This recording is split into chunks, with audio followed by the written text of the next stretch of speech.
rádio e a TV Brasil Espírita apresentam Conversando com o Inconsciente. Apresentação: Gerardo Campana.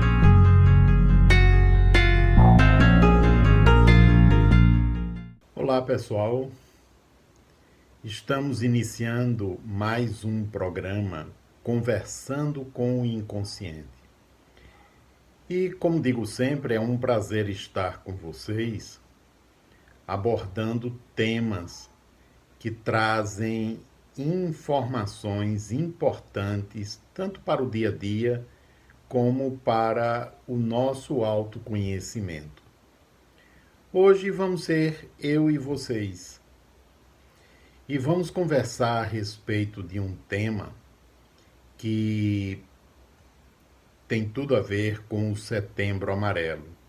Setembro Amarelo foi assim denominado e dedicado ao estudo, à divulgação de tudo aquilo que possa ajudar a esclarecer e a prevenir a respeito do suicídio.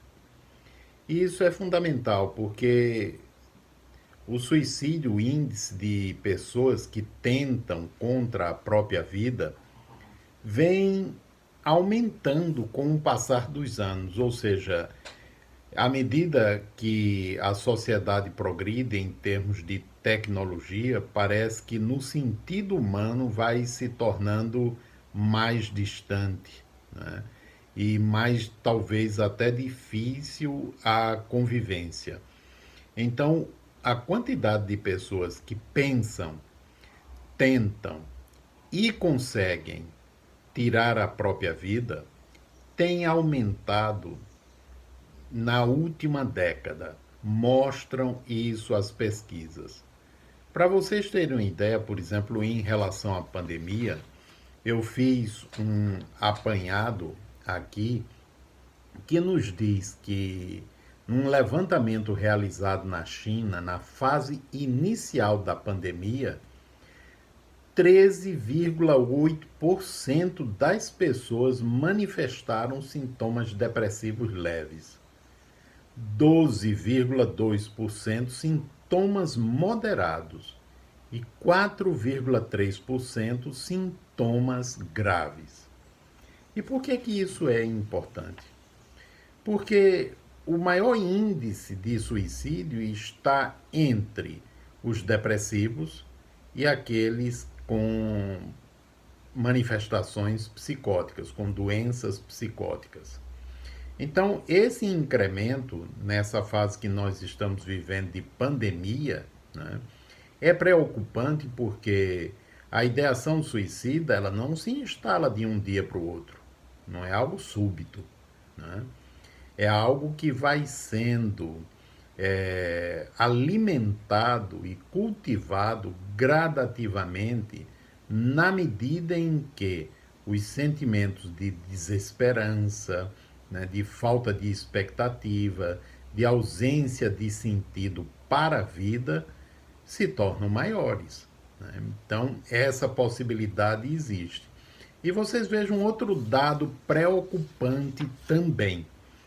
Houve um aumento de 38% na venda de bebidas alcoólicas no Brasil. Isso segundo os dados da Associação Brasileira de Estudos do Álcool e Outras Drogas, a ABAD. Então, 38% na venda de bebidas alcoólicas. Eu me surpreendia quando ia ao supermercado, no período que estava na quarentena mesmo, ou seja, dentro de casa, saía uma vez por semana para ir ao supermercado, e eu via os carrinhos de muita gente. O que mais tinha era bebida alcoólica, né? Então houve um incremento. Na Rússia, um estudo semelhante mostrou que aumentou em 47% a venda de uísque. Isso não foi só no Brasil, nem na Rússia, é no mundo onde essa pandemia está ocorrendo. Agora, é a população em geral? Não. Cerca de 40%, outros estudos mostraram, até diminuiu o consumo de álcool. 40% não alterou em nada. São os 20% restantes que aumentou o consumo de bebida alcoólica, ou seja, esses 20% são os responsáveis pelo incremento na venda de bebida alcoólica. E bebida alcoólica também é algo preocupante, porque antes da pandemia, se uma determinada pessoa tinha o hábito de beber no final de semana, com a pandemia bebendo todo dia, ela está adquirindo um novo hábito, porque o anterior, quando passar tudo isso, vai permanecer bebidas nos finais de semana com os amigos e todo dia sozinho. O novo hábito, né? Porque o hábito vem também da repetição, né? Mas é óbvio que depende de uma certa predisposição para a pessoa poder desenvolver isso daí. E o álcool é um outro fator, né, que contribui para o índice de suicídio. Mas o que é o suicídio, né? O suicídio ele pode ser definido como um ato deliberado executado pelo próprio indivíduo cuja intenção seja a morte de forma consciente e intencional, mesmo que ambivalente, usando um meio que ele acredita ser letal, né? E também fazem parte do comportamento suicida os pensamentos, os planos e a própria tentativa de suicídio, né?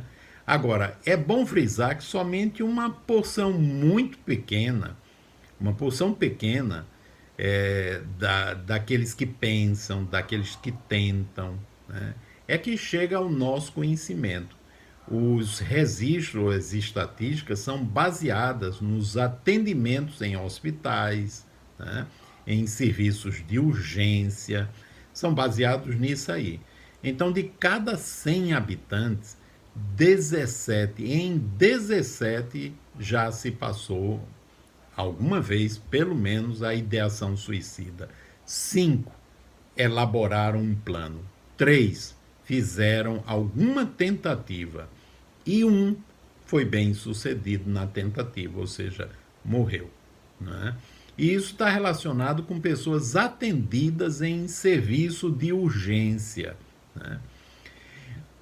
Para vocês terem uma ideia de como a situação é grave e precisa de uma atenção maior do que vem sendo dada, 800 mil pessoas se suicidam por ano no mundo. É quase uma Maceió que vai embora todo ano. Maceió tem 1 milhão de habitantes. É uma morte a cada 40 segundos. E olha que esses dados são de 2015, não é dado deste ano ou do ano passado, são dados de 2015. Então isso deve estar maior ainda, né? 32 brasileiros morrem por dia, né? São 11.680 por ano. E é a segunda principal causa de morte entre jovens entre 15 e 29 anos de idade. Ou seja, estamos perdendo, né, um número grande de jovens pelo suicídio, né? A gente já perde um número grande por acidentes, por exemplo, de moto, né? Porque a maior parte do pessoal que morre em acidente de moto está na faixa de seus 22, 23 anos de idade a 35 anos, mais ou menos. Então, é o pessoal mais jovem, né?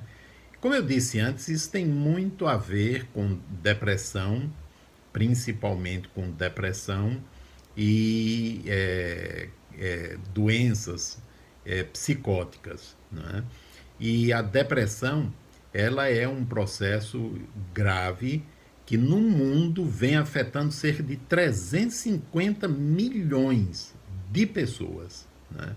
Em 10 anos, o número de pessoas deprimidas no mundo cresceu em 18,4%. A prevalência no mundo é 4,4% da população mundial. E aqui no Brasil é maior do que no resto do mundo. É cerca de 5 no mundo todo. Cerca de 5,8% da população, ou seja, 11 milhões de pessoas. E nos Estados Unidos é um pouco maior do que aqui é um pouco mais do que aqui no Brasil, cerca de 5,9% das pessoas, né? Então é uma situação realmente muito séria, né? Que precisa ter uma atenção permanente e cuidadosa para que esses números eles possam ser, pelo menos por enquanto, controlados e futuramente eles sejam diminuídos, né? Porque o índice de pessoas afetadas, por exemplo, com transtornos mentais, vem aumentando, né? O número de pessoas ansiosas, sofrendo com ansiedade, não estou falando daquela ansiedade, digamos, mais comum do dia a dia, não. Pessoas ansiosas realmente, né? Vem aumentando. E aqui no Brasil nós somos o primeiro lugar no mundo, né? Campeões em termos de ansiosos no mundo inteiro. E somos campeões em termos de depressão na América Latina, né? Então a situação no nosso país é grave. E a gente ainda tem uma atenção primária no que diz respeito à saúde mental muito precária, né? O cuidado, a prevenção, o trabalho de educação mental, principalmente de crianças e jovens, praticamente inexiste, né? E aí a gente ter um índice elevado de suicídio não é surpresa, né? Porque vai havendo um incremento com o passar dos anos. Mas ocorre também suicídio entre crianças, né? O suicídio ele não é algo, digamos, recente na história do ser humano. Em todas as civilizações antigas ocorriam suicídios, há relatos de suicídios. Há, encontramos povos da antiguidade, inclusive, que o suicídio, em algumas circunstâncias, era estimulado, não é? Era preferível uma morte, por exemplo, entre os godos e os visigodos por suicídio do que a pessoa morrer de velhice ou de doença dentro de casa, né? Porque para eles, para atingir o paraíso deles, conforme eles acreditavam, eles tinham que morrer em batalha, numa guerra, né? E caso viessem a falecer de doença ou de velhice, isso não era muito bom.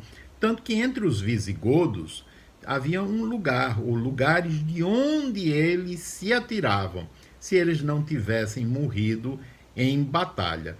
E os próprios sistemas religiosos incentivavam os velhos ao suicídio. Graças a Deus que isso passou, né? Porque aí as pessoas de uma faixa etária maior, né, escapam disso, né?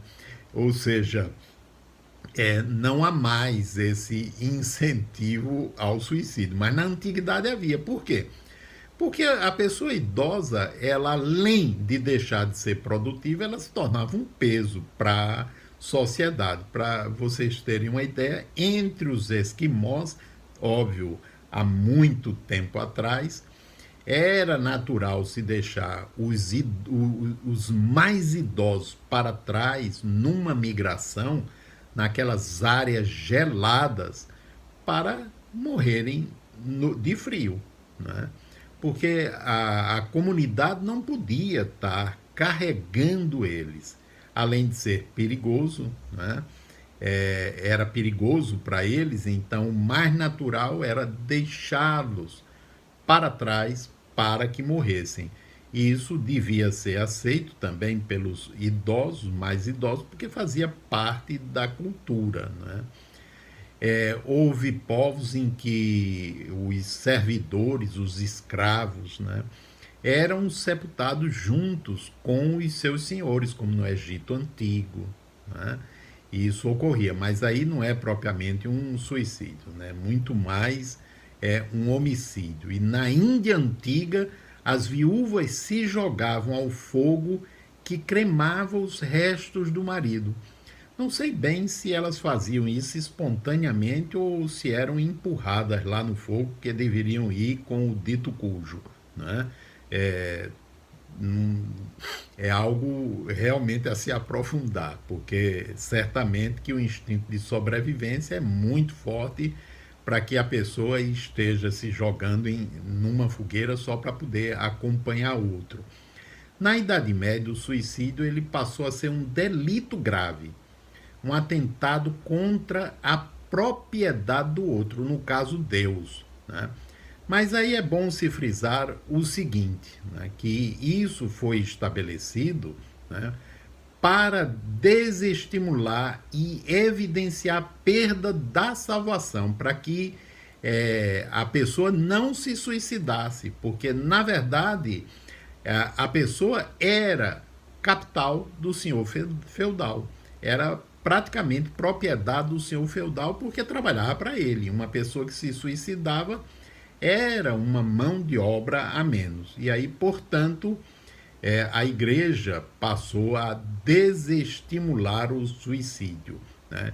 E em 452, no Concílio de Arles, foi classificado o suicídio como crime e decorrente do furor diabólico. E a partir daí, as sanções judiciais, religiosas, os bens dos suicidas passavam às mãos do Senhor das terras, ou seja, penalizava inclusive a família de quem se suicidou. E tudo isso com o propósito de desestimular a prática do suicídio, para que aquela mão de obra não fosse desperdiçada, né? E aí havia uma série de castigos, o corpo era pendurado de cabeça para baixo, arrastado pelas ruas em determinadas cidades da França, né? O corpo da mulher era queimado. Agora, já no Japão, né, o suicídio, havia o harakiri, que era uma cerimônia de suicídio e era considerado honroso esse suicídio, né? E era praticado, digamos, como uma cerimônia realmente. E na China, antiga também, havia o costume de guerreiros se matarem antes de uma batalha, para que seus espíritos pudessem aterrorizar os soldados do exército inimigo, né? Então, modernamente, o suicídio ele não deixou de ser entendido como um ato pessoal, como uma ação do indivíduo. Contudo, né, nos diz, por exemplo, Kalina Kovadlov, né, no seu livro Cerimônias da Destruição, a significação do suicídio ultrapassa aqueles que protagonizam para envolver a comunidade em cujo seio ele ocorre, né? E aí eles acrescentam no mesmo livro que em cada sujeito que se mata fracassa uma proposta comunitária, como se a comunidade, em relação àquele indivíduo, tivesse falhado, ou seja, não foi suficientemente capaz de acolhê-lo em seu sofrimento e em sua dor para ajudá-lo a não chegar a esse ponto, né? E aí a gente observa também, por exemplo, em relação à sociedade, né, que desde o desenvolvimento da era industrial, né, todos os esforços são no sentido de promover cada vez mais o incremento, né, do lucro, do consumo e do lucro, ou seja, um impulso ao desenvolvimento material, né? E tudo foi organizado em relação a isso. Por exemplo, com o advento da era industrial, as populações elas foram deixando de serem rurais e passaram a se urbanizarem cada vez mais em grandes cidades. Por que isso foi ocorrendo e até foi estimulado? porque as indústrias precisavam de mão de obra e mão de obra que fosse barata, né?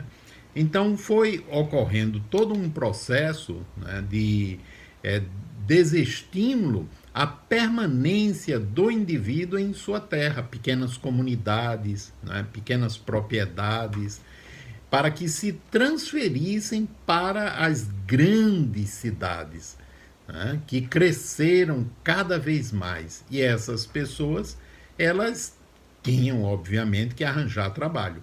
E as fábricas que foram se avolumando, né, aumentando em número, precisavam de mão de obra. E aí uma coisa serviu à outra, né? E ao mesmo tempo foi se estimulando o desenvolvimento material, ou seja, que as pessoas consumissem, porque se produzia, precisava ser vendido, ou seja, tinha que ter quem consumisse.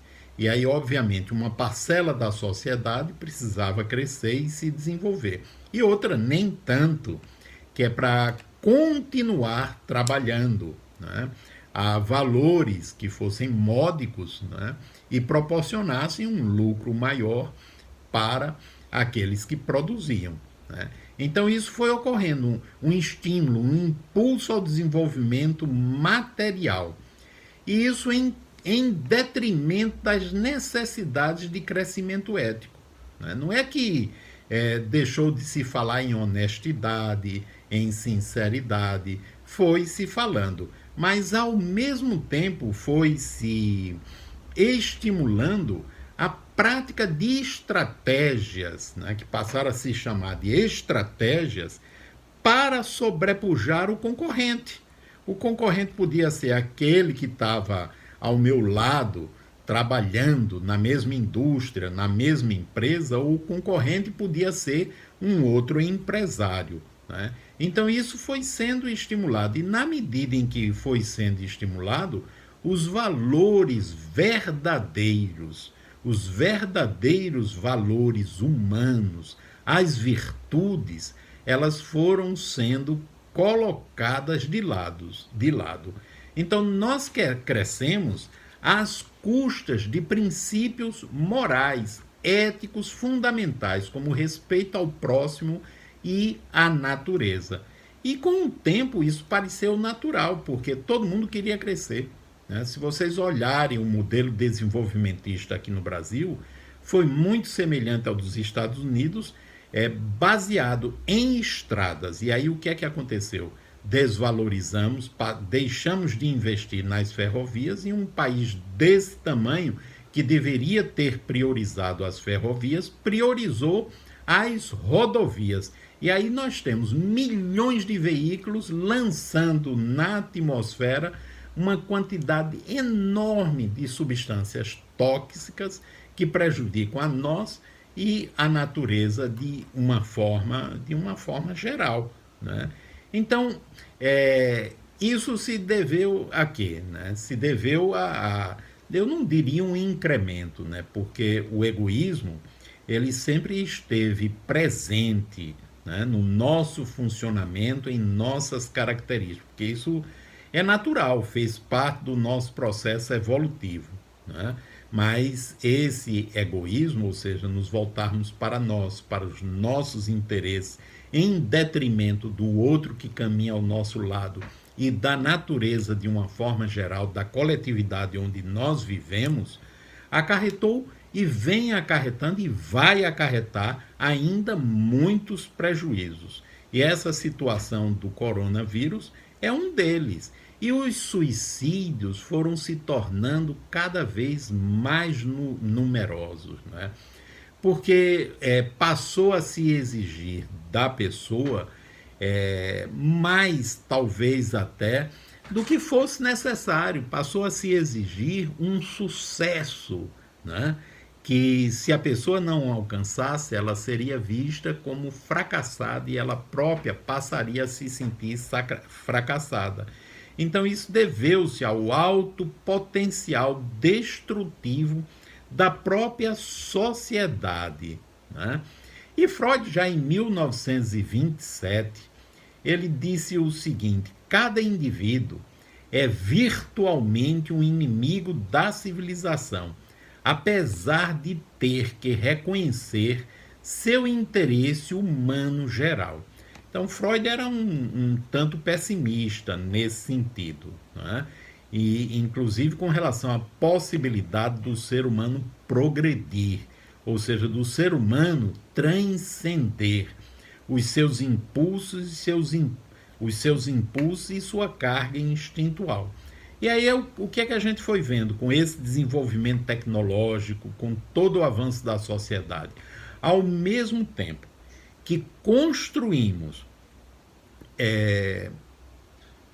propostas, tecnologia, né, que são boas, saudáveis, melhoraram a nossa condição de vida, construímos também tecnologia, armas, artefatos de destruição que podem acabar com todo o planeta, né?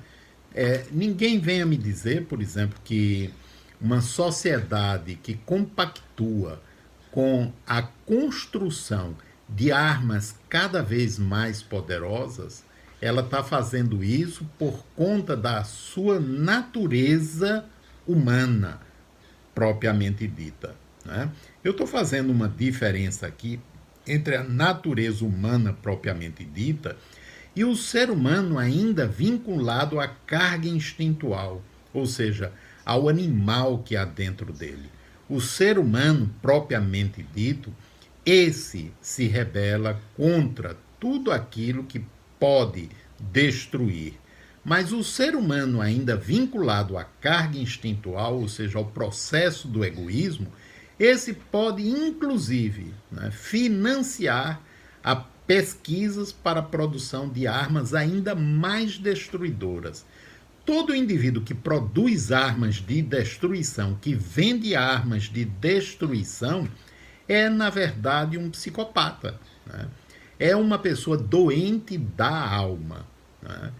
E sendo doente da alma, essa pessoa ela não consegue, não tem meios de sentir, né, remorso por aquilo que ela faz, pelos danos que ela ocasiona mundo afora, pela destruição de milhares de vidas, né? Então isso é um processo também suicida, não é?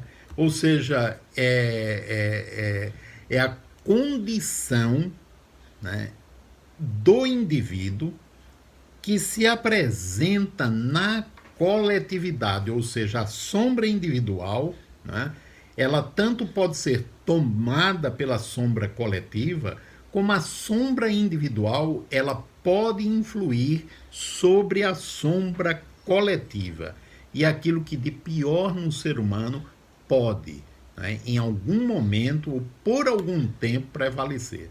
Não vai prevalecer para sempre, mas por algum tempo pode realmente prevalecer. Então, isso também é um comportamento suicida, porque na verdade que se constrói armas nucleares, né, e nós temos pelo menos 5 grandes potências, né, nucleares, ou seja, temos armas suficientes para destruir o nosso planeta 2 vezes, né? E se pelo menos se não destruir o planeta em si, destruir a vida, né, que habita este planeta. Então isso é um comportamento homicida e suicida, né? Porque o comportamento suicida ele decorre do comportamento homicida. O indivíduo que fabrica armas, né, ele tem um comportamento que tanto é homicida como é suicida, porque ele corre o risco de destruir o planeta onde ele está vivendo. Assim como o indivíduo que se suicida, ele pôs em ação os seus componentes homicidas para matar a si próprio. E ninguém faz isso estando em pleno uso da sua razão, da sua consciência. A pessoa faz isso quando ela está doente, tomada por pensamentos, né, que não correspondem à realidade, né? Porque a realidade nos mostra que por mais dura que seja a experiência, ela é transitória e que nós poderemos inclusive sair dela né, delas, ou dela, melhores do que antes se nós soubermos aproveitá-la como parte do processo de aprendizado da gente mesmo, né? Então, é importante a gente saber disso, né, para que a gente não veja o suicida como um ato isolado, né? Ele é um ato individual, mas ao mesmo tempo ele é consequência, né, de uma ação coletiva que de alguma forma a comunidade, como diz Kalina Kovadlov, né, falhou, fracassou em relação àquela pessoa. Quando é alguém distante, a gente pode sentir, né? Mas não é tanto quanto uma pessoa próxima, um familiar, né? Quando é um familiar, isso dói muito, né? Se costuma dizer, do ponto de vista assim, dos estudos, que um suicídio afeta diretamente, no mínimo, 8 pessoas, que vão ficar marcadas por aquela ocorrência, né? E se tiver crianças nessa história, ou seja, for um dos pais, né, a marca é terrível, né, que vai, às vezes, para o resto da vida e pode criar, inclusive, a predisposição para o suicídio mais adiante, né? Quando o suicida, né, quando uma pessoa está pensando em se matar, né, ela está querendo morrer mesmo de verdade, né? Não, muitos estudos mostram que não. Ela não está querendo morrer, desaparecer.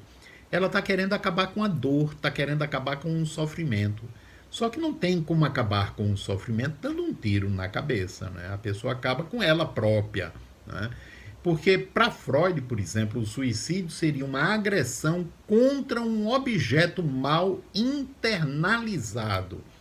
Mas se a pessoa investe contra esse objeto mal internalizado, ela está investindo contra si mesma, né? E aí, para acabar com o sofrimento ou destruir o objeto mal internalizado, ela termina destruindo a si própria, né?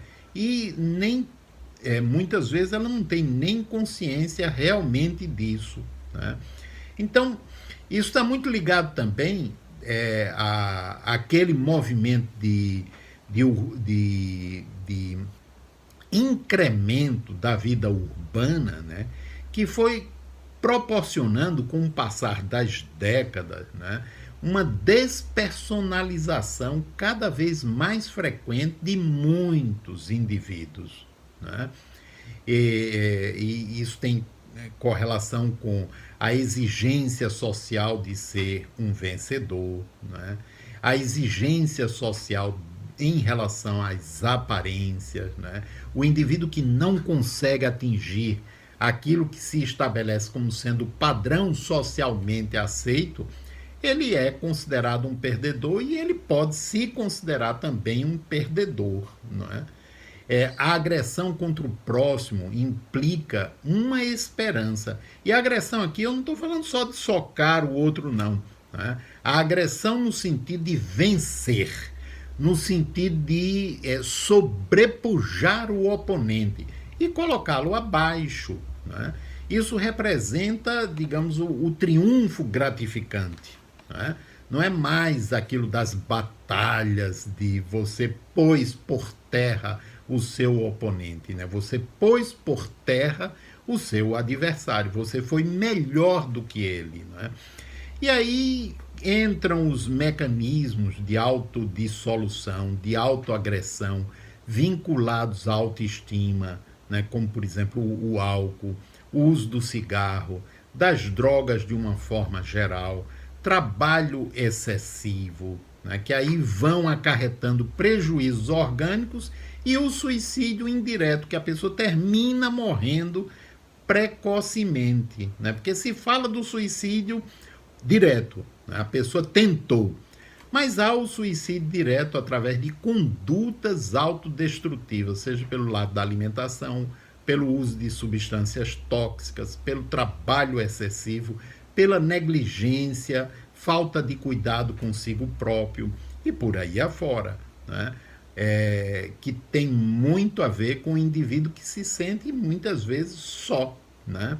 Tem correlação com miséria também, mas isso não significa que, por exemplo, entre os mais pobres o índice de suicídio seja maior do que entre aqueles mais aquinhoados, né, do ponto de vista social. Não, não é propriamente isso daí, né? Mas não importa a condição social, né? O que importa é o seguinte: a pessoa precisa de ajuda, né? E essa ajuda, ela pode ser profissional, né? E aí entra a área de saúde, né? Com os seus diferentes profissionais, né? A pessoa que vai, por exemplo, a um médico clínico se consultar, vai a uma nutricionista, né? Vai a um fisioterapeuta. Na medida em que ela fala a respeito das suas angústias, ele pode identificar um sofrimento psíquico e encaminhar a pessoa para um tratamento adequado, para que ela seja ajudada, né?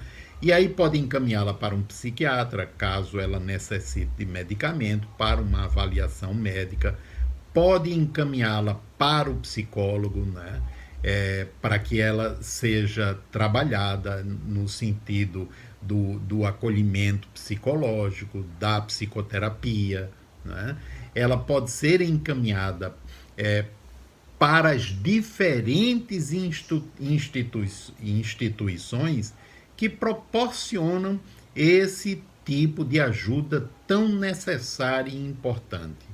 Um outro fator, e aí não é só o profissional da área de saúde, qualquer pessoa que conversando com um amigo, conversando com um conhecido, um colega de trabalho, um colega de faculdade, de escola, e escuta através da sua fala e identifica um sofrimento psíquico, né? Porque a pessoa não vai falar que está pensando em se matar.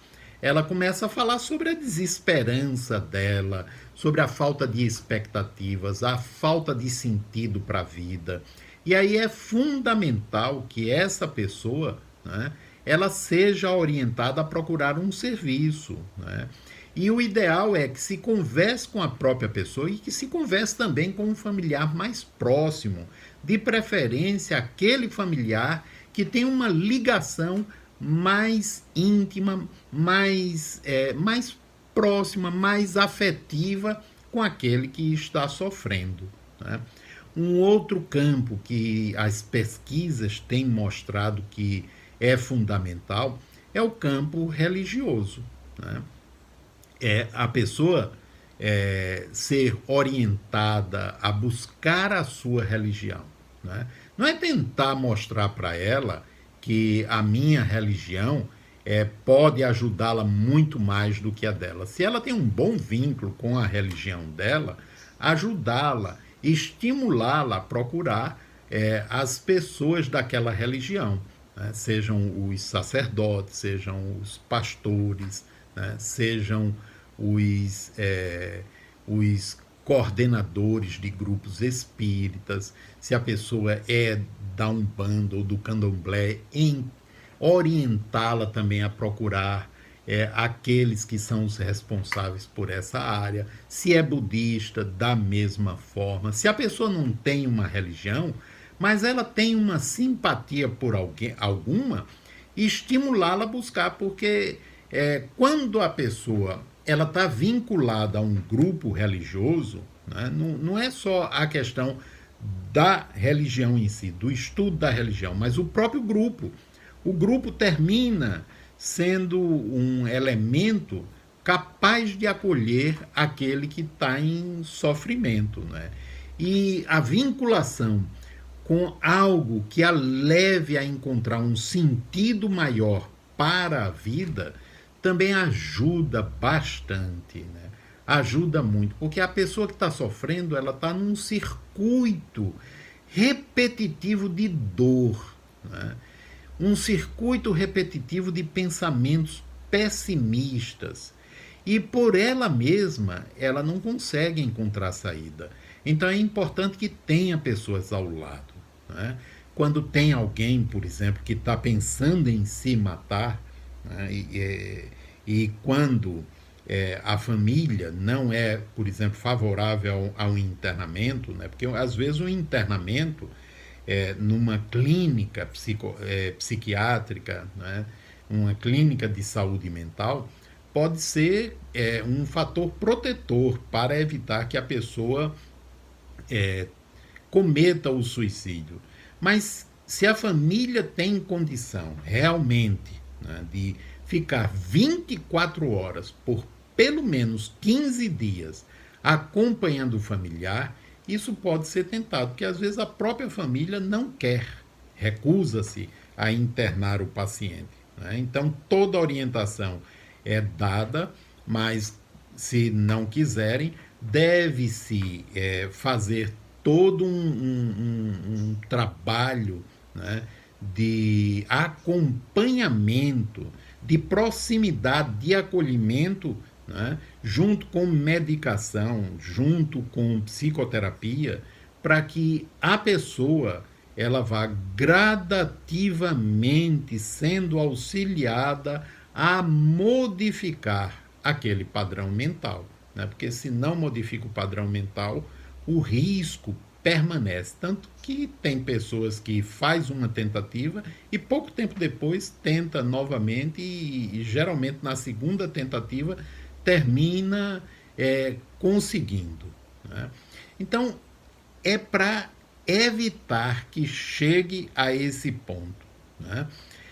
Nós estamos conversando sobre isso, né, de uma forma geral, porque é fundamental, né, que se evite chegar a esse ponto, ao ponto da tentativa, né?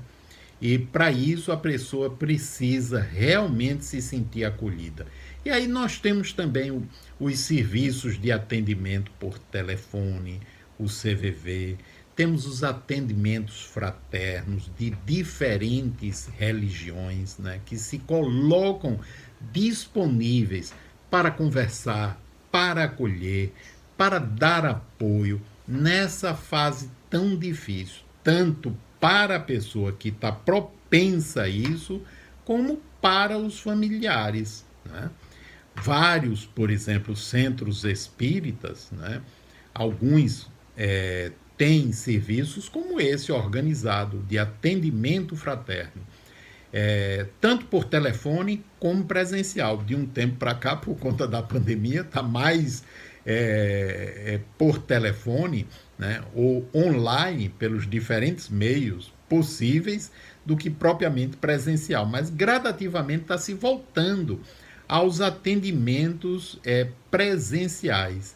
E aí dentro, por exemplo, do espiritismo, por que é tão importante, não é, evitar que a pessoa chegue ao ponto de cometer o suicídio, né? Porque nós sabemos que não há morte, a morte é uma passagem, né?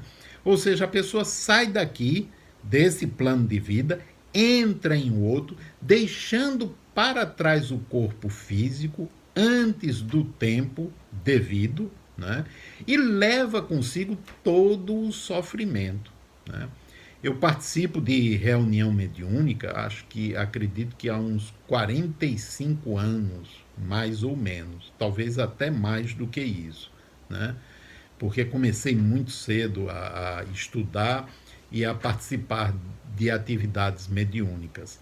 E eu já vi muitas comunicações de pessoas que cometeram o suicídio, né, e compareceram tempos depois na reunião mediúnica que eu participava e falaram a respeito do sofrimento, da decepção por terem se percebido vivos, né, ou vivas. Eu lembro que quando estava na residência médica, né, eu fiz uma parte da residência médica lá no estado de São Paulo, num hospital espírita. E na instituição hospitalar tinha 2 ou 3 reuniões mediúnicas, eram equipes diferentes. E aí eu fui convidado para participar, para assistir uma, né? Eu não tinha tanto tempo assim, porque tinha plantões, tinha muita coisa para se estudar, e o dia inteiro eu estava no hospital, de segunda a sábado, né? Então havia pouco tempo. Mas eu fui durante um tempo, participei durante um tempo.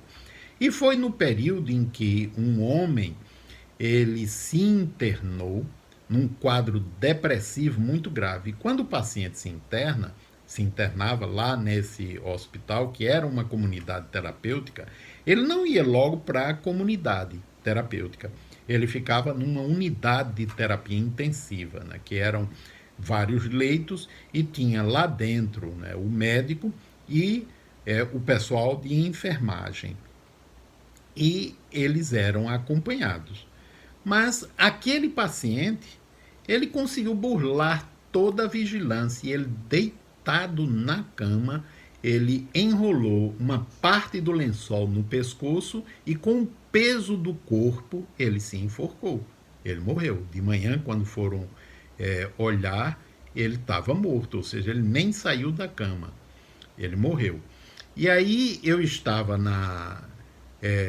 alguns meses depois, eu comecei a participar dessa reunião mediúnica, e começou uma das médiuns começou a tossir muito, tossir, aí ela começou a falar com uma voz diferente. O pessoal que participava da reunião mediúnica vinha de fora do hospital, e já faziam acho que uns 2 meses, né, que esse homem tinha falecido. E o pessoal da reunião não tinha conhecido ele, não sabia da história desse homem. E ela começou a tossir, daí a pouco a tosse acalmou, e ele começou a falar que estava sofrendo muito, né? E que ele estava muito decepcionado porque não tinha morrido, né? E aí ele falou que tinha cometido suicídio, e que ele tinha estado internado naquele hospital, e que ele morreu. Aí ele descreveu a morte dele. E aí eu identifiquei, né, como sendo aquele paciente que morreu, enforcou-se deitado no próprio leito, né? Eu o identifiquei. E aí ele foi ajudado, conversaram com ele, ajudaram bastante, diminuiu a tosse, e ele foi reconduzido provavelmente para algum hospital onde ele estava internado no plano espiritual. Eu lembro de uma outra situação, essa mais recente, porque a primeira, a que eu contei, foi em 1978. Né? Essa outra tem pelo menos uns 25 anos, há 30 anos atrás. Né? A paciente de um colega, ela jogou-se do 10º andar. Né? E era uma garota de seus 26, 27 anos de idade, muito revoltada com a vida, que num momento de raiva e de desespero, ela correu na frente da mãe e de mais umas 2 pessoas da família. Ela jogou-se pela janela do 10º andar, para se ver o desespero dessa pessoa. E morreu, não é?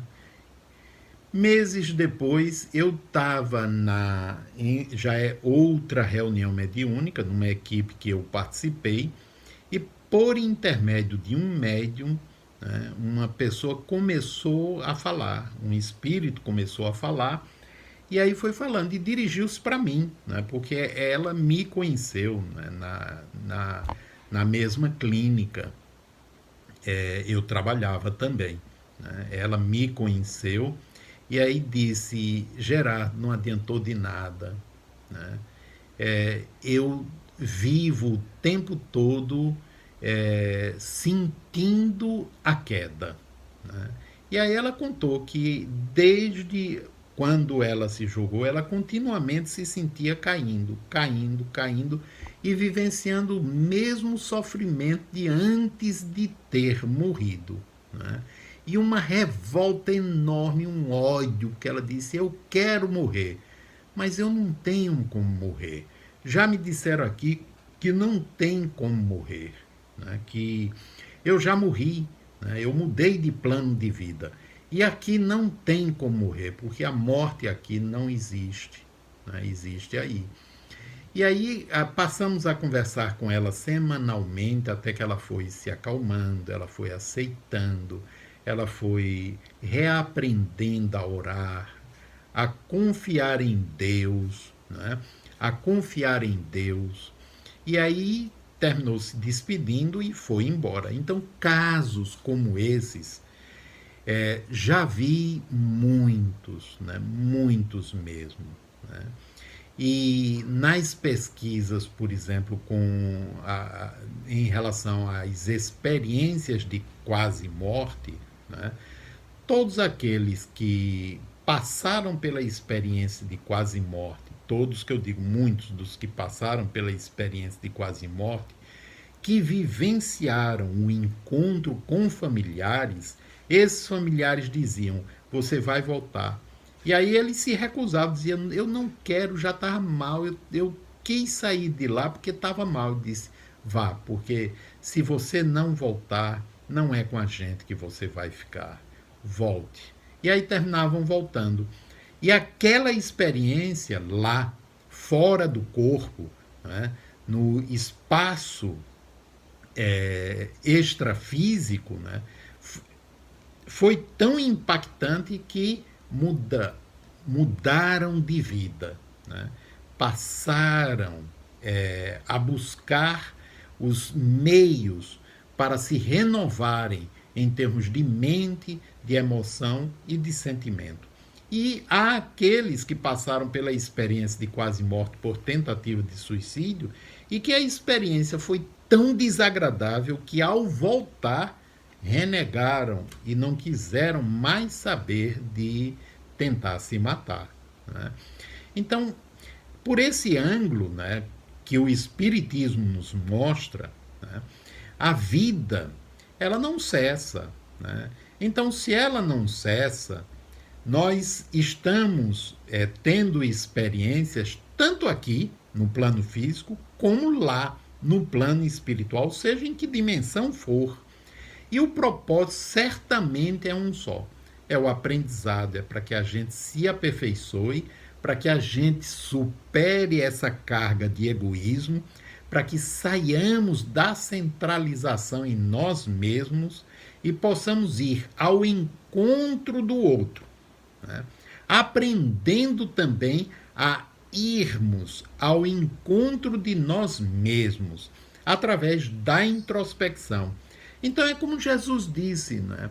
O caminho para que a gente se renove em qualquer religião, eu estou falando a respeito do Espiritismo, né? Mas em qualquer religião, são dois. Um é para fora, é ir ao encontro do outro, aprender a desenvolver bondade, abnegação, né? Solidariedade, respeito e, ao mesmo tempo, ir ao encontro de si mesmo através da introspecção, da reflexão, da meditação, da oração, para que eu vá me encontrando e vá descobrindo tudo aquilo que há dentro de mim, tanto aquilo que se refere à sombra, como aquilo que se refere à luz, né? Porque certamente nós temos não só egoísmo dentro da gente, né? Mas nós temos a potencialidade do altruísmo. Quando conseguirmos transformar o egoísmo naquilo que ele deverá vir a ser, chegaremos ao altruísmo, né? Ou seja, seremos felizes por estarmos trabalhando pela felicidade alheia. Teremos mais saúde psíquica, afetiva, emocional, espiritual, por estarmos empenhados no sentido de que a comunidade onde nós habitamos seja cada vez mais feliz, né? Então, para a gente ir concluindo, né, é muito importante que todos nós, né, estejamos alertas, tanto em relação aos nossos próprios pensamentos, porque qualquer um de nós poderá um dia chegar a desenvolver né? Pensamentos pessimistas, pensamentos de desesperança, né? E por aí afora, como em relação às pessoas, principalmente aquelas mais próximas com as quais nós convivemos, para que, detectando algo desse tipo, tanto possamos ir pedir ajuda, como possamos ajudar ou encaminhar, né, para a ajuda que se faz necessária e adequada, né? Mas no primeiro momento é acolhimento, né? E para que a gente possa acolher, é preciso que a gente compreenda que aquele que está pensando assim está sofrendo, né? E está talvez se sentindo sem saída, né? Então, pensando nisso, compreendendo isso, né, vamos trabalhar todos nós, né, para que a nossa mente ela se renove e possamos, né, não somente ter uma conexão com o nosso lado sombra para conhecê-lo e aprender a transformá-lo, mas também com o nosso lado luz, aquilo que de melhor há em nós, para estimular esse lado a desabrochar cada vez mais. Um grande abraço para todos vocês, né? Que possamos realmente empreender essa jornada interior com muita força, com confiança em Deus, nos espíritos amigos, um ajudando o outro para que a gente possa fazer essa conquista que é tão importante, a conquista do nosso próprio ser. Um grande abraço, uma boa semana para todos e até quinta-feira que vem.